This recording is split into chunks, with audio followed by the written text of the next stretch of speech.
Después cebar con la izquierda no puedo. No tengo fuerza. Bueno, tampoco va llegando gente al baile, diría el viejo dicho. Acá estamos de Santa Fe capital, con mucho frío. Veo que nos está saludando varias. A ver ahí.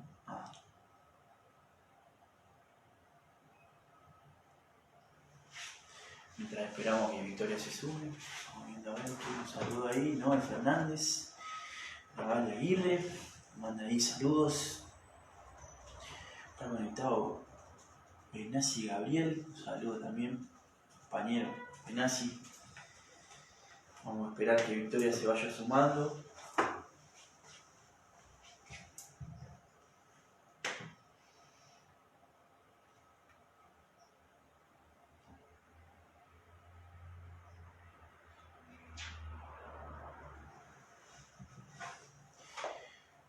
Acá estamos entonces. Qué frío que hace, por favor. Acá veo que la licenciada Rioja nos está mandando saludos también. Vamos a aprovechar para saludarla.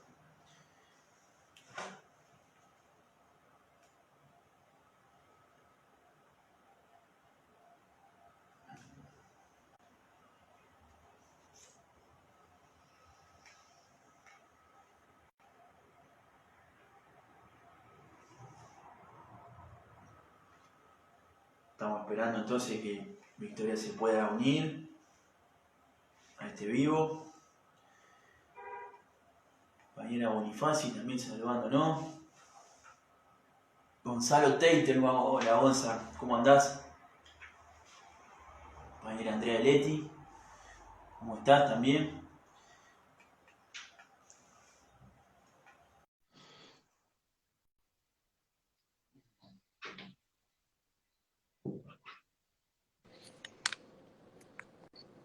Hola Victoria. Hola Fede, ¿cómo andás? ¿Vos? Bien, pido disculpas por la demora, pero bueno, llamados entran cada 5 minutos. No, sí, pero le dije a Leo, 2 minutos que estoy terminando de recibir un llamado, ya estoy. Bueno, ¿cómo estamos? Bueno, bien, acá de Santa Fe, con un poquito de frío. Acá Con está ganas de re charlar frío con también, vos. ¿eh? Acá está frío. Frío en Santa Fe, me muero de emoción. Nunca me tocó. Increíble. Frío y húmedo. Frío bueno, y ahí húmedo. le mando un beso entonces a mi querido Leo Busato, que va a decir, ¿viste que existe el frío en Santa Fe? Porque cada vez que voy le digo, Dios mío, yo creo que si tuviese que vivir ahí, el cuerpo se debe acostumbrar, pero yo lo sufro mucho, mucho. Mi cuerpo no se acostumbra. Le voy a decir a Lea, después le voy a transmitir. Bueno, decirle a vamos Nico a... que me invita alguna vez cuando estén estas temperaturas invernales. Me invita siempre en verano, 50 grados. Siempre venir en verano. Qué momento duro para venir acá en verano, es tremendo. No sé cómo hacemos nosotros para soportarlo, pero bueno, estamos acostumbrados. Bueno, vamos a aprovechar para presentar y primero agradecerle por la gentileza de charlar con nosotros, a Victoria Tolosa Paz, titular del Consejo Nacional de Coordinación de Políticas Sociales, que es un tema que claramente tiene mucha trascendencia en un momento como el de ahora, y queríamos aprovechar para poder intercambiar alguna conversación y preguntarte algunas cuestiones. Te quiero proponer, Victoria, si podemos dividir o tener 2 momentos de la charla. Dale. En primer lugar, de qué manera la forma en la que el gobierno ha podido afrontar esta emergencia, con qué políticas sociales pudo afrontar la situación que estamos viviendo, que creo que es un tema muy importante. Y el segundo momento es pensar lo que va a venir después, porque una vez que pase este conflicto, esta situación tan rara, digo, en términos históricos, esto hace ya muchísimos años que el mundo no tenía una situación de una pandemia que se expandió tan globalmente como esta, así que seguramente que el desafío que vamos a tener como sociedad y como pueblo y como nación va a venir en lo posterior, incluso como hasta humanidad, me sale eso. Digo, para ordenarnos, ¿qué tipo de de políticas para ir enumerando, porque el gobierno tuvo una gran respuesta, una respuesta rápida, una respuesta ordenada, una respuesta coordinada, pero ya venimos más de 3 meses de esta situación, 3, 4 meses de esta situación, y por ahí, para ir ubicándonos, digo, ¿cómo comenzó el gobierno a afrontar esta situación desde una perspectiva social? Porque todos sabemos que cuando se tomó la determinación de interrumpir prácticamente casi la totalidad de la actividad económica, excepto las cuestiones esenciales, mucha gente empezó a tener complicaciones, y ya veníamos en una situación complicada, de la que no vamos a ahondar, pero ¿cómo el gobierno afrontó esta situación en términos sociales? Bueno, Fede, primero contarte que nosotros obviamente nos encuentra atravesando a todos los argentinos y argentinas esta pandemia en un tiempo excepcional por dos motivos, porque somos un gobierno que acaba de asumir a nivel nacional y en el caso de Santa Fe además con la enorme empatía que significa que ustedes también están bajo una gobernación que inició su gestión el 10 de diciembre junto a Omar Perotti, y a nosotros a nivel nacional nos pasó lo mismo, lo que fue en el arranque de una gestión nueva, que cuesta por supuesto ponerla en marcha, que todo funcione, poder recibir también una provincia y en este caso una nación revisando para atrás algunos niveles de falta de gestión, de ministerios, de todo lo que significa, digamos, poner en marcha al Estado nuevamente, porque aparte veníamos de 4 años, por lo menos me hago cargo del Estado Nacional de abandono absoluto, supongo que en Santa Fe no debe haber sido muy diferente. Entonces nos encontró arrancando unos nuevos gobiernos a nivel nacional y provincial y la pandemia. O sea que esto realmente es una complejidad mayor. Distinto a que vos tengas un gobierno de 4 años aceitado y te agarra esta pandemia, te permite poder reaccionar, digamos, en todo caso, con los equipos bien conformados, con todo funcionando, la máquina perfecta. Bueno, acá nos agarró como en el comienzo, de hecho, con designaciones todavía sin realizarse, con ministerios todavía sin conformarse, tanto el Ministerio de Hábitat que lleva adelante María Eugenia Bielsa, el Ministerio de las Mujeres, fueron estructuras nuevas creadas por Alberto Fernández. Así que eso también hay que tenerlo en cuenta a la hora de evaluar, bueno, por qué en todo caso somos muy conscientes de que realmente Alberto Fernández puso primero el acento en lo importante, y lo decías vos recién, Fede, que es, sin lugar a dudas, la salud de los habitantes de este país, cuidar la vida humana como el valor más supremo que tenemos en esta sociedad, y de ahí, mientras tanto, ir construyendo todo esto que tenía claramente prioridades bien marcadas. Tenía, por un lado, el sostenimiento del sistema de salud, cómo reforzar ese sistema de salud a lo largo y lo ancho de la Argentina, sobre todo en las localidades y regiones en donde la pandemia iba a ser más contundente e iba a causar muchísimos infectados, lamentablemente, de COVID. Y por otro lado, algo que ya estaba en la agenda, que estaba en la agenda desde el día que asumimos, no, desde mucho antes, desde octubre, antes incluso de ganar las elecciones, Alberto Fernández había empezado a tener una mirada de priorizar, ¿no?, los sectores a los cuales el Estado iba a tener que auxiliar de manera inmediata. Y ahí apareció la gran convocatoria de Argentina contra el hambre, entendiendo justamente que el país que heredábamos de Mauricio Macri era un país con niveles de pobreza, de indigencia y de marginalidad que ya nos dolían allá por diciembre del 2019, y que por eso pusimos el primer acento en tratar de nivelar dos cuestiones centrales que se habían descompuesto y mucho en la República Argentina. Una, la canasta básica de alimentos en la República Argentina, que había trepado a niveles insostenibles para un trabajador formal o para un jubilado, y por otro lado, el ingreso de esos trabajadores que necesitaban, obviamente, una mano en términos de aumentar sus ingresos. Esto es, todo el segmento de pensionados, jubilados, hombres y mujeres que recibían los planes sociales en diciembre del 2019, fueron los primeros beneficiarios. Y al mismo tiempo, el bono de la UH dando un claro mensaje que íbamos a empezar por los que no podían esperar y rápidamente empezar a transferir recursos a los sectores que habían perdido mucha capacidad de compra de alimentos, que eran las madres con niños de 0 a 6 años, porque si hay hambre en la Argentina, había que empezar justamente por donde el hambre hace estragos, que es en la infancia, en esos años de desarrollo, que si no están los nutrientes necesarios, los niños no recuperan luego a los 8, 9 o 10 lo que les faltó desde el día 0, es más, desde el día que están gestándose en la panza, en la mamá embarazada, hasta, por supuesto, el desarrollo de sus primeras años de vida. Es muy importante hacer foco ahí, y por eso fuimos, y ustedes fueron testigos de esto, implementando lo que es la primera política de Argentina contra el hambre, que es la tarjeta alimentar y la transferencia de recursos a esas madres para la compra de alimentos. Alimentos que sabemos se habían ido por las nubes y que también hubo un intento muy rápido. El 6 de enero Alberto Fernández reeditaba precios cuidados, entendiendo no es que la solución a tratar de no tener inflación, sino que es un claro mensaje también de que va a haber un Estado custodiando las cadenas de valor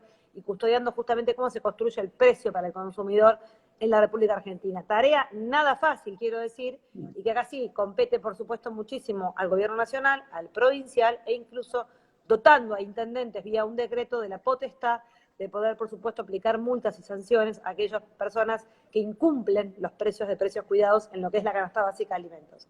Entonces, arrancó un Estado mirando ingresos y mirando canasta básica de alimentos, y arrancó un Estado planchando las tarifas de la electricidad, del gas y del agua, porque entendíamos que también era una de las grandes traumas que nos había generado la gestión de Macri y de Aranguren como ministro hoy procesado de energía en la República Argentina bajo la gestión saliente, pero que claramente son los pilares de un proyecto que busca contener la escapada de precios con la regulación del precio de la canasta básica de alimentos, inyectar ingresos para que eso mejore el poder adquisitivo del salario, y por otro lado, los dos pilares, tanto el transporte como los servicios, pasan a ser, digamos, el combo donde uno cuando gobierna tiene que estar todo el tiempo monitoreando y siguiendo muy de cerca para que si lográs incorporar a cientos y miles de mujeres en el trabajo, luego eso no se escurra, porque de nada sirve trabajar, en todo caso, para que todo tu salario ni te alcance siquiera para comer, como pasó en la gestión de Macri. El deterioro fue tan grande que ya el trabajador desahuciado decía, ¿de qué me sirve trabajar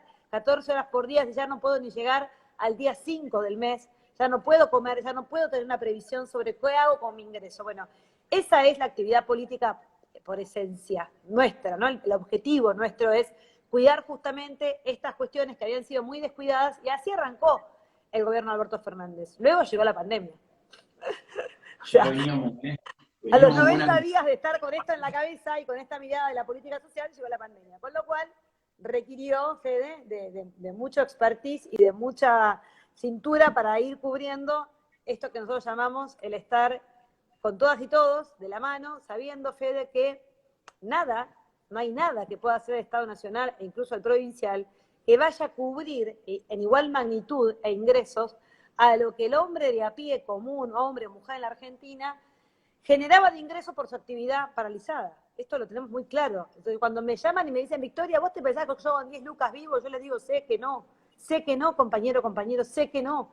También sé que el Estado que recibimos con un default técnico es imposible que pueda dar cobertura a esa actividad económica que tenía la Argentina con serias dificultades, pero una actividad económica que permitía llevar ingresos también a los hogares informales de una manera, quizás era, incluso no alcanzada. Hoy estamos obviamente atravesados por una pandemia mundial, regional, que nos pone obviamente en esta doble tarea de decir, lo que estamos haciendo con el gobierno de Alberto Fernández es tratar de amortiguar la caída, porque todos nos vamos cayendo un poquito en esta pandemia, porque el PBI en la Argentina, el Producto Bruto nuestro, lo que producimos en la Argentina, es cada vez menor. La actividad económica se restringe como se restringe en el mundo, y nosotros no somos una isla, nosotros somos un país que tiene tremendas desigualdades y que la pandemia en todo caso nos golpea mucho más profundo y mucho más aún cuando estamos atravesando un default técnico desde el 10 de diciembre.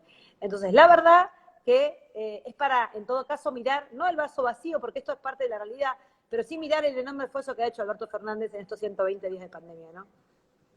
Sí, totalmente. Digo, y lo que vos decís de que Argentina no es una isla, esto es así. Recién hace un rato veía algunas estadísticas de que de promedio en los países, digo, clásicos del capitalismo occidental van a tener una caída de comercio de las exportaciones y las importaciones entre un 20 y un 30%, es decir, el comercio internacional se cae y como decís vos, claramente que la acción del gobierno, además de cuidar la salud de los argentinos y las argentinas, tiene que ser la de amortiguar la caída que ya se está viviendo, que se siente y que se sabía de que esto iban a venir. ¿Cuál es el tema de la IFE, digamos?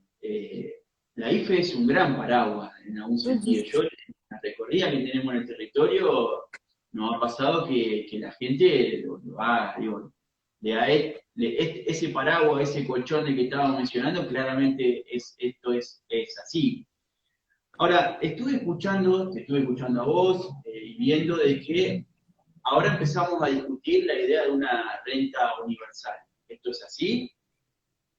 A ver, primero vamos a contarle un poquito a los que no saben, vos como sos concejal como yo, estamos muy en contacto con lo que es el IFE. Y la verdad que el IFE es una política que así como está la UH, que fue la asignación universal por hijo, que permitió nivelar oportunidades de los hijos de la Argentina, que nos dolía ya por el 2008. Viste que siempre la derecha, Fede, dice, No, ustedes que dicen que no tenían pobres en el 2015, sí, claro que teníamos pobres cuando terminó el gobierno de Néstor y de Cristina, y tanto nos hacíamos cargo de que teníamos pobres, que todo el tiempo, Cristina fundamentalmente la tengo muy presente, diciendo, no voy a dejar de trabajar jamás en política hasta que no haya una persona que todavía tenga que seguir peleando en la pobreza, ¿no? O sea, había una mirada muy clara de todas las políticas que iban justamente dando cuenta de que la Argentina, incluso generando trabajo, creciendo a tasas chinas, sobre todo del 2003 al 2008, con la crisis mundial del 2008, se hacía cargo de situaciones muy complejas, inyectaba dinero para la obra pública y logró, para mí, la política más acertada en materia de inclusión social, que fue la asignación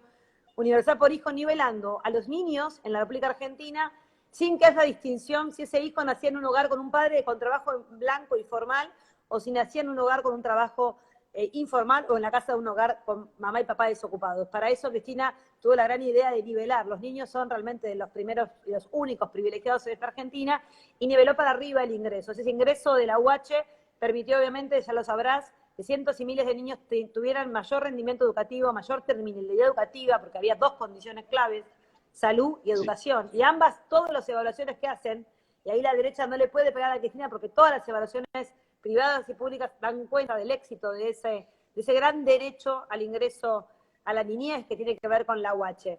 Ahora, también es cierto, y la UE, que es el ingreso a la mujer embarazada, también es cierto que nosotros en ese momento, cuando Cristina saca el decreto del 2009, inyectamos por primera vez e incluimos, en el primer mes se pagaron 3 millones de niños y ya ahora estamos en 4.400.000 niños.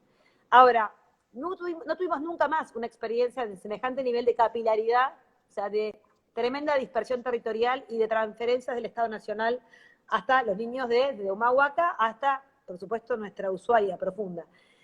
¿Qué pasó con el IFE? Que es lo más llamativo, que por primera vez transferimos en menos de 120 días, y por 3 veces consecutivas vamos a pagarlo, los 9 millones de beneficiarios del IFE. O sea, esa base de datos nunca de Argentina había captado a ese nivel de informalidad, porque son hombres y mujeres que el Estado no los tenía registrados como tales, o sea, sin CBU, sin cuenta bancaria y sin posibilidad de transferirles el dinero. Bueno, eso se hizo en esos 120 días, lo que da cuenta de que claramente deja al descubierto la pandemia los niveles de desigualdad, Fede, la informalidad laboral de la que hacemos cuenta recién, y que claramente nos invita en todo caso a pensar de qué manera, cuando salgamos del aislamiento social preventivo obligatorio, ¿qué queda del IFE? Bueno, ¿qué va a quedar del IFE en función de la macroeconomía? ¿Cuánta plata tiene el Estado para transferir a los sectores que necesitamos transferirle? ¿Y a quién le vamos a transferir? Y entonces ahí empieza la discusión si es renta básica universal, si es ingreso ciudadano básico. Renta básica universal en el mundo, más bien el significado de la renta es una renta asegurada para toda la población, sean ricos o pobres, sean clase media o sean trabajadores formales o informales, todos sin distinción, el Estado les transfiere. Por eso yo digo que nosotros no estamos en condiciones de hablar de renta básica, sí de un ingreso ciudadano universal para garantizar un piso de dignidad. Esto es para garantizar el acceso a la canasta básica de alimentos. Esto es lo que yo creo que deberíamos empezar, que es lo que quiso hacer el IFE en cierta medida, pero al tener un componente familiar, en la etapa del desarme, somos más proclives a trabajar ingresos individuales. ¿Por qué, Federico? Porque es muy difícil en la Argentina de hoy, en esta Argentina moderna, poder entender en términos de ingreso un hogar, porque el hogar no es el hogar de los años 50, mamá, papá y 2 nenes. El hogar es, por ejemplo, un matrimonio joven de 20 y pico, comparten el hogar, comparten los gastos, con otro matrimonio de 20 y pico, que son la cuñada y el hermano de la mamá está adelante en la casilla, atrás están ellos, o sea, o atrás se lo construyeron una casa de materiales, pero viven y comparten ese hogar, comparten los gastos, con lo cual estás negándole quizás a tu cuñado el ingreso porque vive en tu misma casa, y están compartiendo gastos porque esa forma también de pasar esta vida en hogares compartidos, ¿no? Donde se comparten los lugares comunes, como eran los viejos conventillos, hoy son las casas, que vos vas a una casa de un barrio y hay una mamá de 40 y pico con 2 hijas de 20 y pico, cada una tiene su matrimonio y sus hijos en ese cuarto y comparten la cocina y el baño, pero los gastos se comparten en 3 hogares, a la madre, la hija, el hijo, ambos casados con niños y son todos hogares distintos adentro de un gran hogar. Entonces, estamos rebotando quizás a posibles tenedores de ese ingreso porque comparten el hogar, cuando en realidad ahí son 3 hogares claramente. Entonces, hay que trabajar sobre la idea del ingreso ciudadano, que no importa con quién vivís o con quién compartís, porque si todos reciben ese piso de dignidad, aunque vivan todos en comunidad y juntos, todos van a tener lo que les corresponde, sin dejar a nadie afuera y sin dejar a nadie atrás. Lo que estamos evaluando con el gobierno de Alberto es eso, es en todo caso cómo y hasta dónde podemos extender este ingreso ciudadano para la garantía de la canasta básica del presidente, para que comer no sea un privilegio y para que todo ese sector que puede llegar a recibir ese salario pueda seguir haciendo lo que viene haciendo, que es trabajando. Porque es mentira que lo hacemos para que la gente no trabaje, porque esta gente lo que ha hecho durante toda su vida es trabajar. Porque si el Estado no estuvo hasta ahora con esa transferencia, explícame vos, Fede, cómo hicieron para vivir. O sea, la prueba de que han vivido en la informalidad es la prueba que con pandemia tuvieron que recurrir al Estado para que transfiriéramos 10.000 pesos por mes. Pero está claro que esas mujeres y esos hombres, esos jóvenes trabajaban en la informalidad, en la construcción, en fábricas en negro, como changarines, como vendedores ambulantes, como comerciantes en negro. Digo, hay una variedad de actividades, como cuentapropistas, gasistas, carpinteros, que no están registradas y que no están registradas justamente en lo que entendemos que también es un paso en la pospandemia, ¿no? Que es, bueno, ¿cómo hacemos para que más trabajadores entren por la vía formal, ¿no? Pero mientras tanto tiene que haber un Estado que acompañe la salida de la pandemia. Ahí has tocado un montón de temas clave, tengo muchas ganas de consultarte sobre varios de ellos. Una primera reflexión que creo que estaríamos la gran mayoría del país de acuerdo y que esta pandemia, una de las cosas que uno trata de ver del vaso lleno, que es el rol del Estado, claramente. Digo, si el Estado no hubiese tenido, a nivel mundial lo digo, ¿no? La incidencia y la determinación de incidir en la situación, digo, estaríamos hablando ya de un problema tan difícil de resolver, ¿no? Digo que hay mucha gente que hasta antes de la pandemia hablaba peste del rol del Estado e incluso empiezan a aparecer algunas ideologías, digo, bastante extremistas de cómo terminar con el Estado. Creo que quedó claro como una reflexión primaria de que no se puede sin el Estado. Digo, tampoco el Estado ocupando todo, pero claramente el Estado debe tener un rol. Imaginémoslo que hubiese sido otra situación, por ejemplo, si la salud no fuese pública en la nación, una situación como esta. Tocaste dos temas claves que quisiera preguntarte, digo, cómo lo vamos acá en adelante. No sé si me seguís ahí, ¿estás? Tenemos un problemita con internet, me parece. Ahí está, ahí volviste. ¿Me escuchás? Ahí sí, se vea como ¿Ahora cortado, sí? ahí te escucho bien. Sí, sí, sí. Te decía Sí. que dos temas centrales de lo que hablaste, y creo que hay un desafío por delante, digo, hasta incluso generacional. Una es el precio de los alimentos. Vos sos joven todavía, yo soy más vieja. No, vos también, no, somos, digo, dos No, temas vos, centrales. Mati, vos sos muy joven, Fede. Yo ya tengo hijos casi de tu edad, así que sos joven, joven de verdad. Yo tengo 31. Yo todavía puedo decir que para el Por partido soy eso una te digo que juventud. sos Algunos muy dicen que sí, otros. joven. Toda Te la decía juventud que de hay dos temas centrales tengo 400, estoy casi Argentina al borde de los... que quiero saber cómo lo ves. Uno es el precio de los alimentos. No puede ser que te he escuchado decirlo en una nación que produce alimentos para. A ver si sigue ahí, porque no pegamos en internet. Se nos está justo que le quiero preguntar de las dos cuestiones estas. A ver si retomamos. ¿Estás ahí? Te Hola, escucho, se hola. corta un poquito, pero no sé si... A ver ahora. Nosotros te escuchamos, no te vemos. Bueno, estas son las situaciones de contingencia que tiene eh, el distanciamiento social. Ahí está. ¿Me escuchás? Ahí sí. Bien. Te Escucho, decía Fede. entonces que te escuché decir mucho. Se nos está yendo, chico. A Está ver, a yendo la ver. señal un poco, a ver. Sí. A ver si se nos acomoda. Un segundito. Estamos en vivo, dirían los conductores y conductoras de televisión. Esto es así, la televisión en vivo. Vamos a esperar que la humedad deje de generarnos un problema de internet. La humedad santafesina. A ver, Victoria, si la podemos recuperar. Bueno, vamos a esperar un segundito. Total, no me está apurando nadie. Vamos a tomar un matecito mientras. Vamos a ver si podemos recuperar la victoria.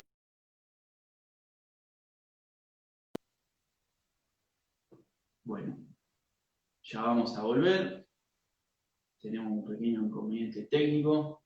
Acá mandaron la solicitud para volver a sumarse al vivo. A ver.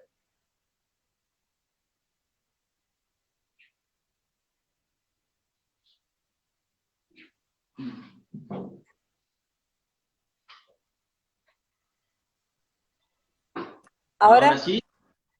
Sí, ahora sí. Bueno, ahí me cambié Ahora de radio. te recuperamos. Ahí recuperamos. Bueno, acá el wifi a veces falla, puede fallar. Sí. Vamos. En todos lados es Fede, así. me decías que el tema de los precios de los alimentos, ¿no? Hasta ahí me quedé. ¿Y cómo puede ser que un país que produce alimentos? Exactamente. Digo, ¿cómo ves? Digo, es un desafío que tenemos, claramente, de poder, en términos reales, no en términos relativos, poder bajar el precio de los alimentos para que, como decía, una familia, fundamentalmente de nuestro sector popular, una familia de trabajadores, pueda cubrir sus necesidades básicas, incluso sin la necesidad de que el Estado tenga que estar asistiendo. Creo que tiene que ver claramente el rol del precio de los alimentos. Ahí hay un tema de desafío. Y el otro tema que te quería consultar sobre la cuestión habitacional, porque recién vos hiciste mención a una situación habitacional. Creo que ahí hay otro de los grandes desafíos que tenemos por delante de, bueno, ahora María Eugenia Bielsa está saliendo con temas con programas para poder empezar a resolver esa situación, pero claramente ahí tenemos dos grandes desafíos que se vienen por delante. Mira, no tengas ninguna duda de que nuestro programa de gobierno está centrado básicamente en el acceso a lo que dice el Papa, tierra, techo y trabajo, ¿no? Hablamos del trabajo hace un rato como el gran organizador de la vida y que mientras no tengamos el trabajo va a haber un Estado que transfiera dinero, empezando por aquellos que no pueden esperar, porque también hay que poner el eje en el trabajo que el proyecto político. Por supuesto que en el tema de alimentos es una discusión muy profunda. ¿Qué nos pasa? Y es prácticamente la propuesta de Alberto Fernández en Argentina contra el hambre, que siendo un país que tiene como característica primordial y principal en su actividad económica la producción de alimentos, tiene, lamentablemente, la dificultad enorme para alimentar a 45 millones de compatriotas. O sea, nosotros no podemos alimentar a nuestro pueblo en estos términos, como está planteada la matriz productiva de alimentos. Y ahí la verdad que es para pensar y repensar qué nos pasa como país, porque si bien podríamos producir para 400 millones de personas, cierto es que producimos para 400 millones entre personas y animales, porque exportamos mucho de lo que es la comida de los cerdos y de otro tipo de animales en el mundo, o sea que no producimos y exportamos valor agregado para consumo humano, porque ahí obviamente tendríamos otras rentabilidades. Más bien producimos muchos alimentos, que muchos de ellos tenían por supuesto siendo el alimento de engorde de otros sistemas en donde sí se generan valor, ¿no? Entonces nosotros tenemos ahí el desafío de empezar a apuntalar una matriz productiva basada en la producción de alimentos que genere valor en origen y que al mismo tiempo amplíe la oferta de alimentos y hacer que los dos dramas de aquellos que producen alimentos, que hoy lo producen básicamente en el inicio de la cadena de valor y obviamente están o presos de un monopolio que construye, obviamente te doy lo que llaman en la agricultura familiar, el precio lo pone el intermediario, o sea, el que levanta la cosecha, lo que se llama a camión de culata es el precio, o sea, el camión entra de culata en el campo, carga y te pago la jaula de lechuga, lo que se me canta.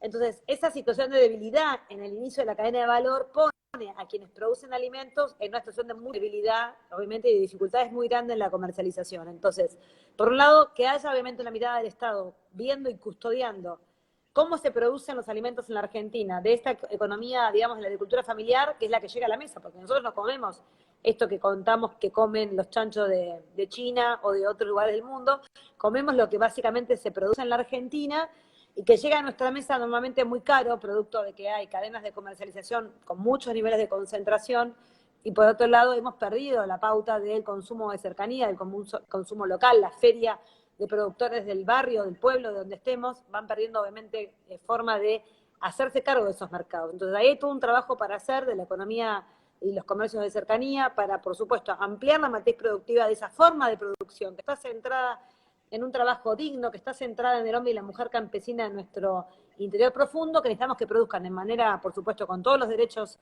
que debemos hacer que tengan, que hoy no tienen, empezando por el lugar donde producen, la tierra no es de ellos, que la arrendan o la alquilan a precios ideales, que no pueden vivir mientras producen en lugares con hábitat dignos porque no pueden ni siquiera levantar una casa de material, incluso teniendo dinero, porque también, mirá, estos bolitas que producen acá son tan descerebrados que compran la Hilux, no te construyen la casa, dicen.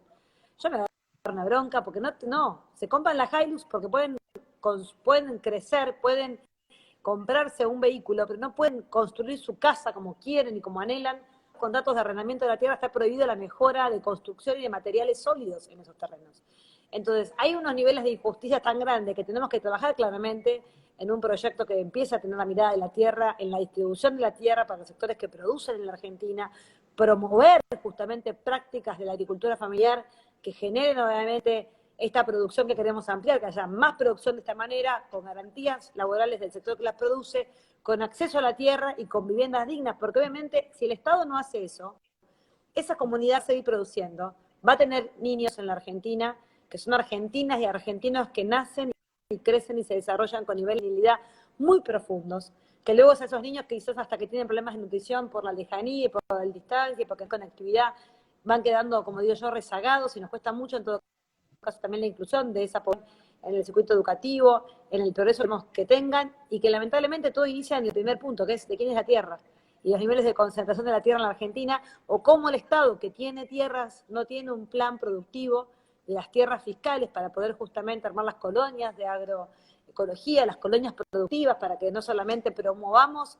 el vivir en el campo, el vivir en la ruralidad, sino que vivir en la ruralidad no sea vivir en la pobreza, vivir en la ruralidad. Sí, viste que, Fede, no sé, vos tendrás amigos, como tengo amigos, me voy a Nueva Zelanda a la cosecha del arándano, que me pagan re bien, y me voy al medio del campo y se van pibes de Argentina a ser cosechadores allá. Yo digo, ¿por qué no pasa esto acá? Bueno, porque allá sí tienen un régimen de tierra en donde el propietario de la tierra puede construir su vivienda, vivir en ese campo, trabajarlo y generar, sino obviamente que son modelos de país donde tienen una calidad de vida muy superior a nuestra. Entonces, Bueno. resuelta. Nosotros esto es una producción.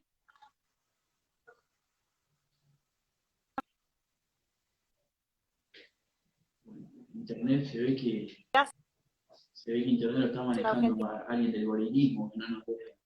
Pero no hay un Estado promoviéndola, de las dos, o de todos los sectores que producen alimentos. También estamos de las grandes que exportan.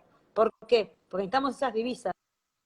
Pero lo que necesitamos de esas grandes, Fede, es que no subfacturen las importaciones. Porque vos sabés que todo lo que se va por nuestra querida vía del Parán fiscal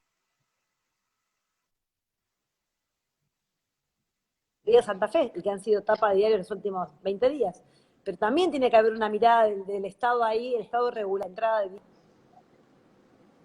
Que se volvió a entrecortar. Ahí me dijeron que se cortaba. Sí, ¿Se volvió a se cortar? ve que hay alguien. Hay un problema con el... Ahí te volví a tomar, ahí estamos. No, decía que es muy importante tener muy claro que esta construcción de la matriz productiva tiene que contemplar al pequeño productor y también al gran productor, a la gran industria alimentaria. O sea, cuando saltó lo de Vicentín, nosotros estamos convencidos que la Argentina tiene que pensar y repensar también qué intervención tiene el Estado en términos de garantizar que no haya subfacturación, Fede, de las agroexportaciones, porque subfacturar agroexportaciones es evadir impositivamente y sobrefacturar importaciones para mostrar un balance deficitario, o sea que yo como industria estoy llevando afuera 100 y estoy en esos 120, entonces me da menos 20 la cuenta.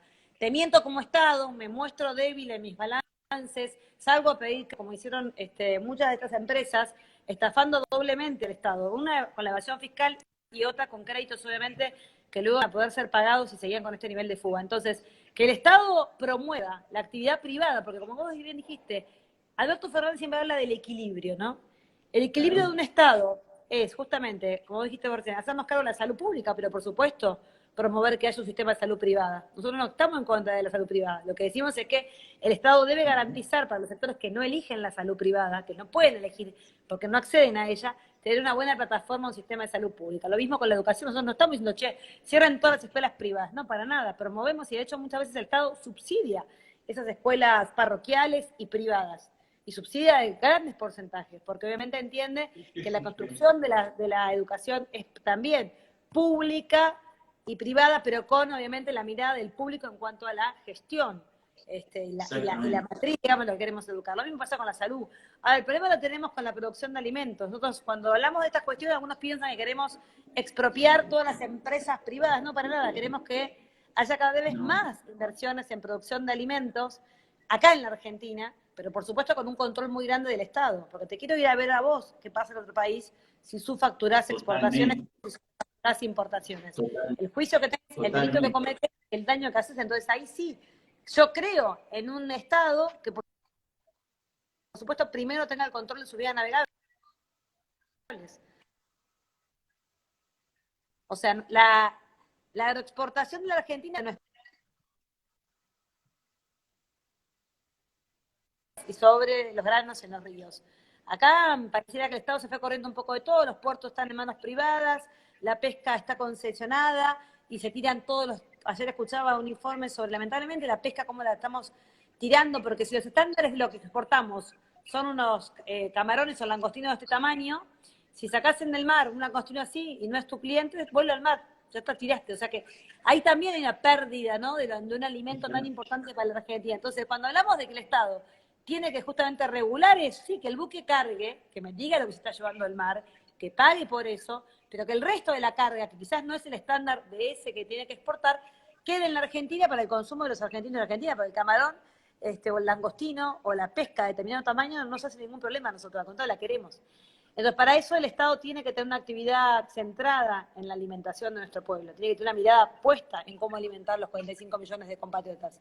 Y para eso, bueno, es un tiempo, me parece que la pandemia nos ayuda, es como cuando dicen algunos, esto es como la posguerra, Fede. Bueno, si es la posguerra, sí, claro, lo que tenemos que hacer es montar una matriz productiva de alimentos y garantiza de alimento para los 45 millones de compatriotas. Se viene la etapa de la reconstrucción. ¿Y sí? Totalmente.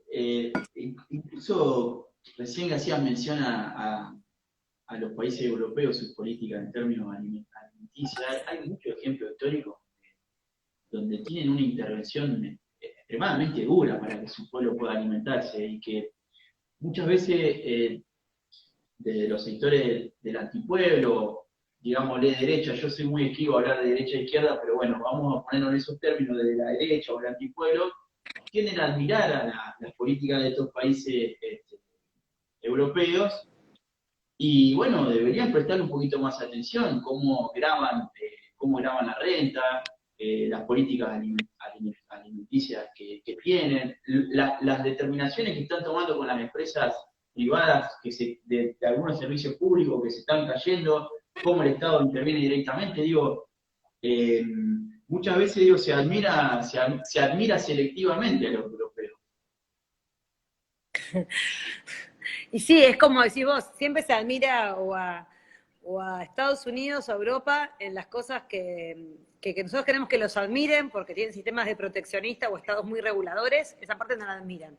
Nosotros queremos que esa parte la admiren, no decimos está todo mal en Estados Unidos, está todo mal en Europa, está todo mal en California, por ejemplo, el sistema que tienen de promoción y de subsidio de la agricultura familiar.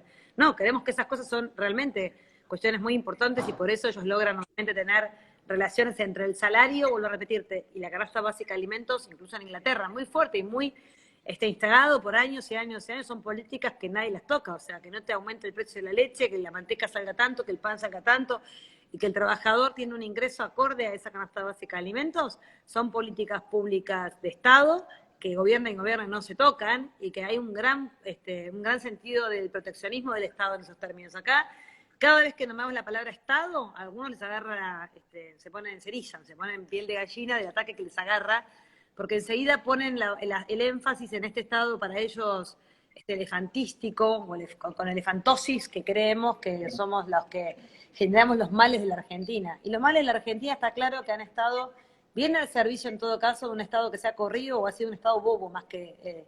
el Estado elefantístico hace daño, o sea, el Estado ampliado a una potencia enorme puede hacer daño, es cierto, puede tener un costo, digamos, en demasía, pero claramente lo que ha pasado acá, que es el corrimiento del Estado, ya vemos que no es un costo en demasía, es la destrucción absoluta de la dignidad de muchísimos argentinos y argentinas. Cuando el Estado se corre, como decís vos, está en riesgo la posibilidad de tener un banco en la escuela, está en riesgo la posibilidad concreta de tener un sistema de salud, está en riesgo la posibilidad concreta de tener un trabajo porque no hay quien lo regule, está claramente en la posibilidad de tener que mudarte, que desarraigarte de tu lugar de origen porque hicieron las políticas de mercado que ese pueblo donde vos tenías una actividad o tenías una industria del acero o de la producción ya no tenga más razón de ser y tu vida de buenas a primera y tu abuelo y todo lo que tenías anclado ahí, arraigado, ya no tiene más sentido y te tenés que mudar. Bueno, eso es la parte de la Argentina que nosotros no queremos que se repita y que en todo caso queremos justamente, como dice Alberto Fernández, que una persona nazca en un pueblo de cualquier provincia de Argentina y tenga la posibilidad y la igualdad de oportunidades de poder desarrollarse, de poder trabajar,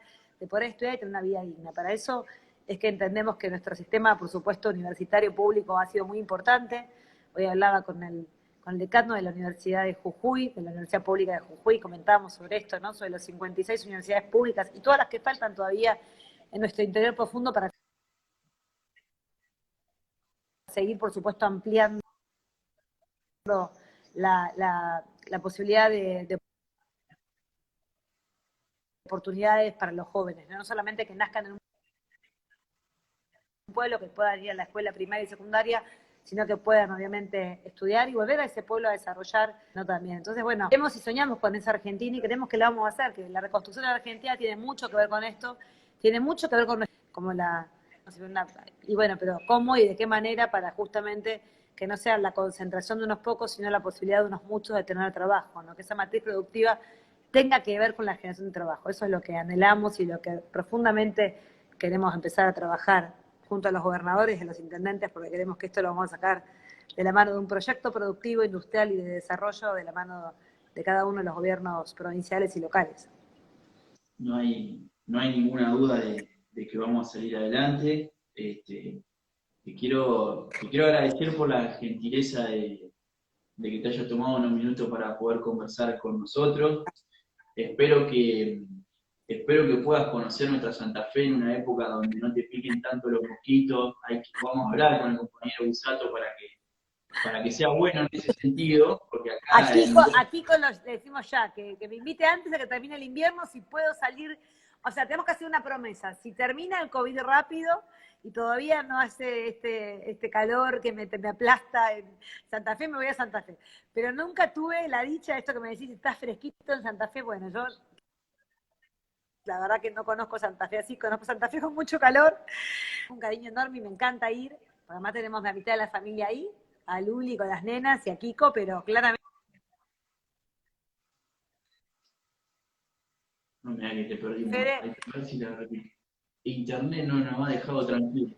Hoy no nos picaron los mosquitos, pero Internet no nos dejó tranquilos. A ver, ahí volviste, a ver. Ahí estamos bien, yo te escucho. Bueno, Victoria, compañera, te agradezco enormemente, te mando un abrazo grande, te esperamos cuando pase esta pandemia, seguramente nos va a encontrar de la mano y ya no del codo, reconstruyendo nuestra patria, y te mandamos mucha fuerza porque sabemos que en el lugar que estás es un lugar muy sensible, que la sociedad argentina te necesita, así que te vamos a dejar seguir trabajando seguramente, pero te agradecemos, te reiteramos el agradecimiento y te esperamos seguramente en algún invierno por acá.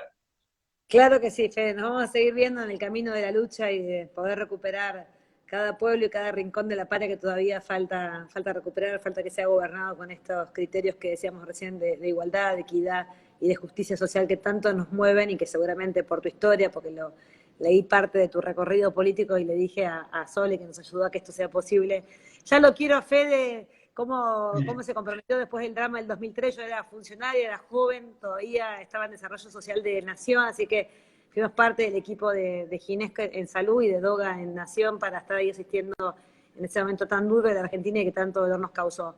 Y si de ese drama y de esa cuestión tan triste para todos surgió este cuadro político, este compromiso, este compañero que tiene ganas de hacer patria, no hay dolor en todo caso que no haga en todo caso que surjan estas almas solidarias y peronistas y comprometidas como vos, Federico. La verdad que para mí, cada vez que encuentro un joven en la Argentina haciendo lo que vos hacés, queriendo conversar ni más ni menos que con una militante política que tiene responsabilidades públicas, pero en todo caso soy una mujer que en todo caso la llamó, lo mismo que te llamó a vos, me llamó las ganas de trabajar por una patria libre, justa y soberana y por construir una Argentina que no me duela tanto, una ciudad de La Plata que no me duela tanto, una provincia de Buenos Aires en donde los niveles de desigualdad no sean tan profundos. Supongo, te conozco poco, pero lo que he leído de vos me conmueve mucho y sé que seguramente nos unen los mismos sueños. Transformar Santa Fe, transformar tu localidad, transformar la provincia y por supuesto de esa manera construir esta patria hermosa que queremos verla, caminar por el sendero de mayor igualdad y mayor justicia social. Así que nada, un placer, Fede. Y me vas a tener siempre para lo que necesites acá, dándote una mano. Y un beso enorme a Muchísimas Kiko, por gracias. supuesto. Si no entró, le vamos a mandar un beso a Kiko Busato, un gran diputado, un gran compañero y un gran amigo. Gran compañero también, sí, sí, que tiene mucho que ver de que estemos, que yo esté acá militando también, así que le vamos a mandar un gran saludo. Te agradezco tu palabra, un abrazo muy grande. Un beso enorme, a seguir así, poniendo todo, un beso enorme. Gracias, gracias por la comunicación. Chao, chao. Chau, chau.